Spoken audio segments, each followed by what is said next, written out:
Now, for the past several weeks, we have been showing you those problems with exclusive pictures taken inside the plant in the last couple of months. FP&L has challenged the validity of those pictures, saying they were there training photos. Well, tonight, two plant workers who took them tell us they feel the Treasure Coast media is downplaying the story, and then they spoke out about FP&L. This is an I-Team investigation you'll only see on 12.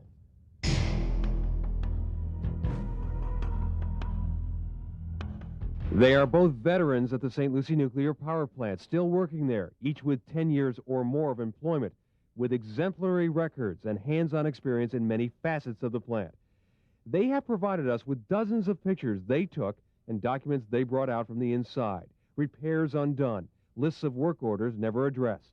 You realize you're putting yourself at considerable risk to even be here and to talk to us. Why, and you're getting nothing out of it. Why would you do this? Why would you risk your jobs? I'm putting a lot on the line here, trying to do something good. I don't want to see the plant closed down. That's my livelihood. That's why I pay my mortgage. On the other hand, I don't want to see people get hurt, and I don't want to get hurt. They know there's great risk in talking. We've guaranteed their anonymity. And with verbatim transcripts, we are using voices of TV12 employees to protect their identities.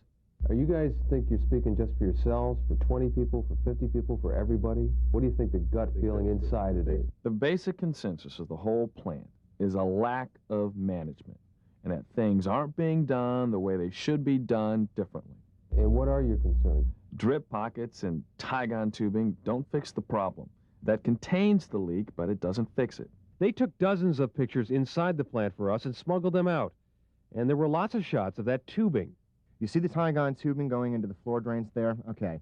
Those go into the holding tanks, but the thing is, their drainage systems for the floor drains and stuff is so bad that it backs up through the whole building and contaminates the floor space.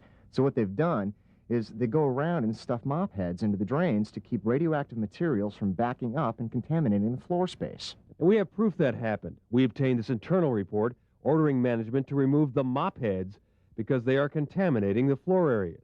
You see many green tags hanging down. These valves are all leaking. They shouldn't be. There's nothing that says this is grave danger to the public. Don't get me wrong, but the problem is this shows you the way they do business. They do not fix it. They'll put a tube on it or patch it up just to keep it running.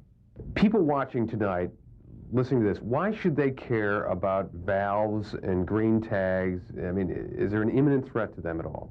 These valves that are leaking and these seals on these pumps that are leaking, they contain what's in the piping, and what's in the piping is radioactive material. This is not fuel oil we're talking about. This is not a coal plant. This stuff is potentially dangerous if it's not controlled. And when you have something leaking, you obviously are not controlling it. The plant has acknowledged its poor maintenance record and vowed to improve it. Skeptics would say, look, it's a federally regulated nuclear power plant. Come on, give me a break. They're going to run the thing. Well, they have to. Not the case? Look at ValueJet. Similar situation, government agency, the FAA was supposed to be inspecting. Those making sure those planes were maintained properly, they're in trouble. Now, we've gotten a lot of reactions to this story already. First, regarding the ValueJet analogy, the Nuclear Regulatory Commission, we spoke to them today, doesn't agree with that assessment, and NRC officials said his agency and the FAA are very different and can't see how that comparison could have been made. However, the feds have decided to add another resident inspector at St. Lucie, bringing the total of full-time federal workers at the plant to 3. As for Florida Power and Light, late this afternoon, an FP&L spokesman called and promised the mop heads we told you about that are stuffed in the floor drains will be removed starting tomorrow. The company still needs to come up with a long-term solution to that problem. As for the drip pockets and Tygon tubing we showed you, FP&L says the number of times it's used is not excessive. Tomorrow we're going to hear why these two men went public rather than go through the proper internal channels.